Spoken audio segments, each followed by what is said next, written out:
चलिए भाई शुरू करें। चलिए हम लोग क्या पढ़ रहे हैं? आयनिक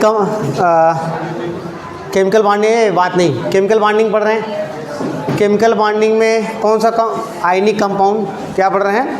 आयनिक कंपाउंड। आयनिक कंपाउंड में मैंने 3 चीज़ें आपको बताई, lattice energy, hydration energy and polarisation. ये 3 चीज़ें जानना ज़रूरी है। ये 3 चीज़ें अगर आप जानेंगे तभी इनसे रिलेटेड क्वेश्चन बना पाएंगे। Generally hydration energy, lattice energy का डायरेक्ट क्वेश्चन नहीं पूछता है। हाँ, क्वेश्चन किससे पूछा है? सॉल्बिलिटी का ऑर्डर बताओ, सॉल्बिलिटी का ऑर्डर बताओ, मेल्टिंग पॉइंट का ऑर्डर बताओ। किसका ऑर्डर बताओ? मेल्टिंग पॉइंट का ऑर्डर बताओ। बातें या थर्मल स्टेबिलिटी का ऑर्डर बताओ। अभी आज पढ़ने जाएंगे थर्मल स्टेबिलिटी। तो हमने आपको सॉल्बिलिटी पढ़ा दिया, याद हो गया सबको सॉल्बिलिटी। सॉल्बिलिटी का ऑर्डर, घुलनशीलता का ऑर्डर कैसे निकालना है? तो सॉल्बिलिटी का ऑर्डर कैसे निकालते हैं? फिर से याद करते हैं हम लोग। याद हो गया सबको? यस ब्लॉक का अलग, पी और डी ब्लॉक का अलग तरीके से निकालते हैं। यस ब्लॉक का निकालने के लिए मैंने क्या बताया? 2 बातें बताई थी। पहली बात क्या थी इसमें कि अगर कॉमन आयन स्मॉलर है, like OH minus, F minus, अच्छा F माइनस हो गया और O डबल माइनस हो गया, ये तो ठीक है। अब देखो कैसे याद करोगे। फर्स्ट ग्रुप के कितने लिए थे हमने? लिथियम और सोडियम, Li प्लस और Na प्लस। इसके बाद हैलोजन के 2 लिए थे, fluorine F minus and Cl minus. सारी बातें समझ में। इसके बाद सेकेंड ए ग्रुप का बेटा मांगे कार स्कूटर बाप, उस राजी नहीं करना है। उस सभी के कैटायन, सेकेंड ए के सारे कैटायन स्मॉलर होते हैं। आई बात समझें? ये अगर है कॉमन आयन तो इनकी सॉल्बिलिटी को किससे चेक करोगे? लैटिस एनर्जी से चेक करोगे। हाइड्रेशन एनर्जी को हाथ नहीं लगाओगे, क्योंकि आपको पता है कि सॉल्बिलिटी बराबर क्या होता है? सॉल्बिलिटी डायरेक्टली प्रोपोर्शनल टू क्या? Hydration energy inversely proportional to lattice energy. क्योंकि सॉल्बिलिटी जो दोनों फैक्टरों पर डिपेंड करता है। तो कब हाइड्रेशन एनर्जी से जाना है, कब लैटिस एनर्जी से जाना है। कितना ही भर दिए तुम लोग है। चलिए 10-12 बूथ भरा जाता है। चलो कोई बात नहीं। तो इधर ध्यान दीजिए, हम क्या बोले थे? तो भाई क्योंकि हाइड्रेशन, कब हाइड्रेशन एनर्जी सोचना है, कब लैटिस एनर्जी। तो अभी किससे सोचना था? Lattice energy. अब हाइड्रेशन एनर्जी से कब सोचना है? जब कॉमन आयन बड़ा हो, लार्जर हो। कॉमन आयन लार्जर में कैसे याद कर से, कैसे दिमाग में याद कैसे कर रखोगे? फर्स्ट ग्रुप में कितने छोड़े थे? नीचे CS प्लस, RB प्लस और K प्लस। हैलोजन वाले में कौन बचा था? I माइनस और Br माइनस। ये हो गया। और बताओ, पॉली एटॉमिक एनायन के साथ अगर कोई कंपाउंड है, poly atomic anion, poly atomic anion जानते हो? Sulphate, carbonate, bicarbonate, nitrate, phosphate, ये सब क्या है? पॉली एटॉमिक एनायंस है। इनके साथ अगर सॉल्ट है, यस ब्लॉक का है, तो इनको किससे सोचना आपको? हाइड्रेशन एनर्जी से सोचना। बात खत्म। इसके बाद बाकी जो और केस थे, P ब्लॉक का हो, D ब्लॉक का हो, हैलाइड ऑफ बेरिलियम था, या लेफ्ट टू राइट किसी को सोचना हो तो किससे सोच रहे थे हम लोग? पोलराइजेशन से। सॉल्बिलिटी इनवर्सली प्रोपोर्शनल टू पोलराइजेशन। अब जिसको हाइड्रेशन एनर्जी नहीं पता है, लैटिस एनर्जी नहीं पता है, पोलराइजेशन नहीं पता है, वो वीडियो देखेगा और मेरा व्यू बढ़ेगा। है समझ में आई बात ना भाई? सब पैक करके, अच्छा ठीक है। इसके बाद सॉल्बिलिटी हो गया। उसके बाद मेल्टिंग पॉइंट। मेल्टिंग पॉइंट में कितनी बातें याद रखनी है? 3 बातें याद रखनी है। कौन कौन सी बातें? पहला, आयनिक कंपाउंड और कोवैलेंट। 2 प्रकार के कंपाउंड होते हैं, एक आयनिक कंपाउंड, एक कोवैलेंट। अगर इन दोनों में कंपेयर करना हो, जनरली किसका ज़्यादा होता है? आयनिक कंपाउंड का मेल्टिंग पॉइंट ज़्यादा होता है in comparison to covalent compound. कहेंगे सर हमको तो यही नहीं आता कि आयनिक कंपाउंड कौन होता है, कोवैलेंट कंपाउंड क्या होता है। मैंने इस तरीके से पढ़ाया है, देख लेना, बार बार वीडियो देख लेना। सपने में देखोगे तो भी आपको पता चल जाएगा कौन आयनिक है, कौन कोवैलेंट है। देख करके याद आता है ना? हाँ, तो उसको देख लेना। अब फिर से जाऊँगा तो टाइम लगेगा। इसके बाद अच्छा, कुछ कोवैलेंट का कुछ उस एक्सेप्शन था उसमें।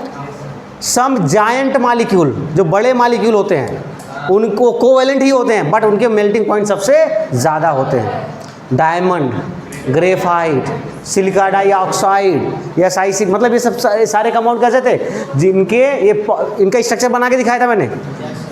ये मतलब जाइंट होते हैं, बहुत बड़े मॉलिक्यूल, पॉलीमरिक फॉर्म में होते हैं ये। तो इनका क्या होगा, ज़्यादा हो जाएगा, मेल्टिंग पॉइंट ज़्यादा हो जाएगा। नेक्स्ट यही तक बताया था मैंने। अब क्या, अच्छा हाँ, एक ही तो रूल बताया। हाँ, दूसरा फैक्टर क्या था, हाँ, melting point directly proportional to lattice energy. आई बात समझ में। अब लैटिस एनर्जी आपको आना ही चाहिए। अब लैटिस, लेकिन इसके लिए सबके लिए एप्लीकेबल नहीं होता है। लिथियम को बाहर हटाओ, हटा दिया, कौन बचा, सोडियम, पोटेशियम, रूबिडियम, सीजियम, सबके ऊपर एक प्लस चार्ज लगा। ये एक साथ रहेंगे, याद रखना, कहीं भी क्वेश्चन में रहेंगे तो एक साथ रहेंगे, जैसे क्वेश्चन कराया था। फिर इसके बाद हमने और लिखा था, और F minus, O double minus, N triple minus और कार्बन को 4 माइनस। ये एक साथ नहीं रहेंगे, लेकिन अगर सभी में रह सकते हैं। मेरी बातें समझ आ रहे हो ना, सभी में रह सकते हैं, एक साथ रहने की जरूरत इनको नहीं। अगर ये है तो फिर किससे जाओगे, लैटिस एनर्जी से जाओगे। और लास्ट बता अदर केस, इसके अलावा जो भी केस बचता है, melting point inversely proportional to polarisation से जाना है। तो सोच लो polarisation, melting point, hydration energy कितने इंपॉर्टेंट है, इसीलिए मैंने सबको पढ़ाया था। अभी देखिए फिर से आने वाला थर्मल स्टेबिलिटी। आज क्या पढ़ने जा रहे हैं, थर्मल स्टेबिलिटी, तापीय स्थायित्व।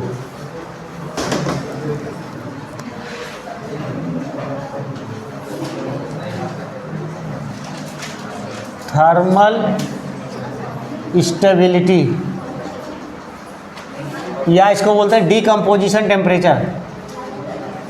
डीकम्पोजिशन टेम्परेचर क्या बोलते हैं, डीकम्पोजिशन टेम्परेचर। थर्मल स्टेबिलिटी या डीकम्पोजिशन टेम्परेचर, हिंदी में बोलते हैं तापीय अस्थायित्व। क्या बोल, तापीय अस्थायित्व। अब ये होता क्या है, आज तो मेरा पॉइंट तो बचा है अभी तक। हाँ देखिए, तापीय स्थायित्व क्या होता है, देखो डिकम्पोजिशन टेम्परेचर, ऐसे अज्यूम कर लेते हैं, मान लीजिए हमने कैल्शियम कार्बोनेट ले लिया और क्या ले लिया, मैग्नीशियम कार्बोनेट ले लिया, सपोज CaCO3 MgCO3। मान लीजिए जो मैग्नीशियम कार्बोनेट है वो 1200 डिग्री सेल्सियस टेम्परेचर तक डिकम्पोज नहीं होता है, मतलब टूटता नहीं है, जैसे ऐसे रहता है। तो 1200 डिग्री 1200 डिग्री सेल्सियस टेम्परेचर को रेसिस्ट कर रहा है कि नहीं कर रहा है, तो एक तरीके से उसका डिकम्पोजिशन टेम्परेचर या थर्मल स्टेबिलिटी कितना है, 1200 डिग्री। मान लीजिए जो कैल्शियम कार्बोनेट है वो 1500 डिग्री सेल्सियस तक टेम्परेचर को क्या कर रहा है, रेसिस्ट कर रहा है, मतलब 1500 डिग्री सेल्सियस तक टेम्परेचर पर वो डिकम्पोज नहीं हो रहा है, उससे ऊपर जाएंगे तब डिकम्पोज हो रहा है। इसका मतलब कैल्शियम कार्बोनेट का डिकम्पोजिशन टेम्परेचर कितना हो गया, 1500 डिग्री। तो बात समझ में आ गई कि थर्मल स्टेबिलिटी टेम्परेचर के पर कितना रेसिस्टेंट है ये, बात समझ, थर्मल स्टेबिलिटी। क्लियर हुआ इतनी बातें। तो इसमें क्या क्वेश्चन पूछता है, आर्डर पूछता है, थर्मल स्टेबिलिटी का आर्डर बताओ, थर्मल स्टेबिलिटी का आर्डर पूछेगा, क्रम बताओ, इंक्रीजिंग या डिक्रीजिंग, बढ़ता हुआ या घटता हुआ क्रम बताइए। तो इसको भी रूल से चलेंगे, किससे चलेंगे, रूल से। बस 2 ही रूल है इसमें, बस 2 ही है, ठीक। देखिए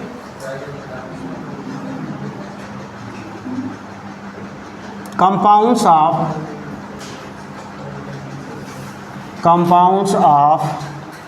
diatomic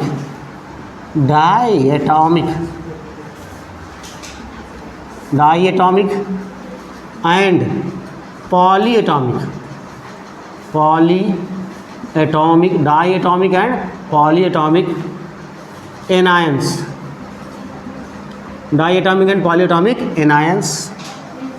इसमें देखिए थर्मल स्टेबिलिटी, इसको शॉर्ट फॉर्म में हम लिखेंगे TS, थर्मल स्टेबिलिटी।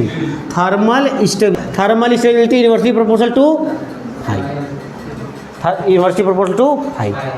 अब यहाँ क्या हो जाएगा, साइज अपॉन चार्ज, ठीक, साइज अपॉन चार्ज। बाकी ये चीज़ सही है, ये जो होता है ये, मतलब फाई क्या होता है, आयनिक पोटेंशियल, या इसको क्या बोलते हैं, पोलराइजिंग पावर। ये क्या होता है, चार्ज अपॉन साइज, ठीक। अब इधर देखिए दूसरा, पहला रूल किससे ये समझ में आ गया, compounds of diatomic and polyatomic anion का मतलब जिसमें 2 एटम और कौन सा चार्ज हो, minus charge. Poly atomic anion मतलब, हाँ मतलब एटम क्या होंगे, एक से ज़्यादा, मतलब पॉलीएटॉमिक हो ही गया एक तरीके से, उसके ऊपर माइनस चार्ज है। अभी एग्जांपल के थ्रू समझेंगे। रूल नंबर 2 आता है इसमें, ये रूल नंबर 1 था, बल्कि इसको कर लो रूल नंबर 2। देखिए फॉर हाइड्राइड्स, क्या इसके लिए, हाइड्राइड्स, हैलाइड्स, किसके लिए, हैलाइड। हाइड्राइड भी किसके साथ हाइड्रोजन जुड़ जाता है, क्या बोलते हैं इसको, हाइड्राइड। किसी के साथ हैलोजन जुड़ जाता है, क्या बोलते हैं इसको, halide. And normal oxide, and normal oxide, normal oxide, ध्यान दो, नॉर्मल ऑक्साइड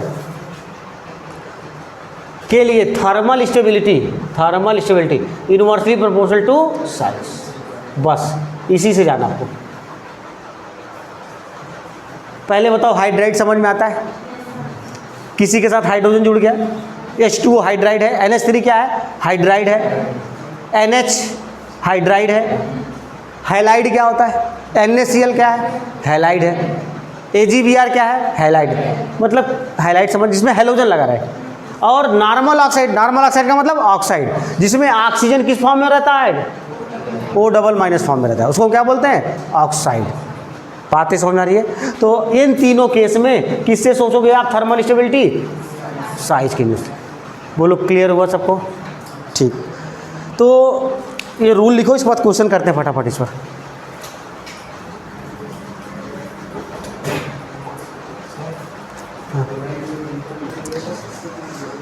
चलिए इधर ध्यान दीजिए, लिखना बंद, देखो फटाफट देखो सब लोग। Compare the thermal stability of following. Thermal stability के 2 ही रूल है, thermal stability directly proportional to size, inversely proportional to charge. और दूसरा रूल देखो, thermal stability inversely proportional to size है। देखो एक जगह साइज डायरेक्टली है और एक जगह साइज क्या है, इनवर्सली है। ये चीज़ ध्यान देना। थर्मल, अब ये किसके लिए लगेगा, only for diatomic and polyatomic anions के लिए। और ये वो वाला किसके पर लगेगा, है 3 जगह, hydride, halide and normal oxide. जरा चेक करो इधर, ये बताओ BEMGCH मतलब बेटा मांगे कार स्कूटर, ठीक। अब जरा देखो यहाँ पर क्या है, कार्बोनेट है क्या, CO3 है कि नहीं सब में, मतलब carbonate ion, carbonate ion, carbonate ion, सब में कार्बोनेट। कार्बोनेट को क्या बोलते हैं हम लोग, पॉली एटॉमिक एनायन। तो किससे सोचूंगा, पहले रूल नंबर 1 से कि रूल नंबर 2 से, रूल नंबर 1 से जाएंगे, directly proportional to size, inversely proportional to charge. अब चार्ज तो सब पे बराबर है, 2 प्लस है, तो साइज सही होगा। तो देखो इधर, इधर से चलने में साइज, साइज ऑफ कैटायन क्या कर रहा है, बढ़, साइज बढ़ेगा तो, साइज बढ़ेगा तो थर्मल स्टेबिलिटी भी बढ़ेगा, थर्मल स्टेबिलिटी बढ़ेगा। ये रहा ऑर्डर, इंक्रीजिंग ऑर्डर। सही था सबका। चलो इसको बताओ, CaO2 SrO2 क्या ये ऑक्साइड है, हाँ यस सर मुझे पता है। ये ऑक्साइड देखिए कितने होते हैं, एक ऑक्साइड होता है, एक पर ऑक्साइड होता है, एक सुपर ऑक्साइड होता है, 3 ऑक्साइड होते हैं। अब तीनों में अंतर देख लो, पहचानोगे कैसे। ऑक्साइड जो नॉर्मल हमारा ऑक्साइड होता है, एक ऑक्सीजन एटम होता है, उसके ऊपर 2 माइनस, इसको क्या बोलते हैं, ऑक्साइड या नॉर्मल ऑक्साइड। एक होता है पर ऑक्साइड, क्या होता है, पर ऑक्साइड क्या होता है, देखो मतलब 2 ऑक्सीजन रहेगा, आपस में सिंगल बॉन्ड बनेगा, और इस ऑक्सीजन एक ऑक्सीजन के ऊपर एक माइनस चार्ज। क्या बोला मैंने, 2 ऑक्सीजन आपस में सिंगल बॉन्ड के द्वारा जुड़े रहेंगे, और एक ऑक्सीजन के ऊपर कितना आएगा, 2 माइनस। मतलब इसको मैं ऐसे लिख सकता हूँ, O2 O2 ये O है, एक ऑक्सीजन के ऊपर 2 माइनस चार्ज है, यहाँ पर 2 ऑक्सीजन के ऊपर 2 माइनस चार्ज है। आ रही बातें समझ, इसको क्या बोलते हैं हम लोग, पर ऑक्साइड। एक होता है सुपर ऑक्साइड, सुपर ऑक्साइड क्या था, O2 1 माइनस, 2 ऑक्सीजन के ऊपर मिला करके कितना माइनस चार्ज होता है, 1, तो उसको क्या बोलते हैं, सुपर ऑक्साइड। तो भाई ये चीज़ें याद रखना, तीनों पहचान जाओगे ना। जैसे मैंने लिखा K2O पोटेशियम का क्या है ये? ऑक्साइड। कैसे पता चला? एक पोटेशियम के ऊपर एक प्लस, दो पोटेशियम तो दो प्लस, इसका मतलब ऑक्सीजन के ऊपर कितना माइनस है? दो माइनस। तो इसको हम क्या बोलेंगे? पोटेशियम का ऑक्साइड। इधर ध्यान दो, अगर हमने यहाँ पर लिख दिया K2O2, पोटेशियम का पर ऑक्साइड, कैसे पता चला? O2 यहाँ पर दो बल माइनस में है। अगर मैंने लिख दिया KO2, पोटेशियम का क्या हो जाएगा? ये सुपर ऑक्साइड। नहीं समझ में आया? कि भाई इसके ऊपर एक प्लस तो इसके ऊपर एक माइनस, तो O2 के ऊपर एक माइनस है। अब समझ में आया? पर ऑक्साइड, सुपर ऑक्साइड और नॉर्मल ऑक्साइड, ये जानते रहिएगा। तो ठीक है,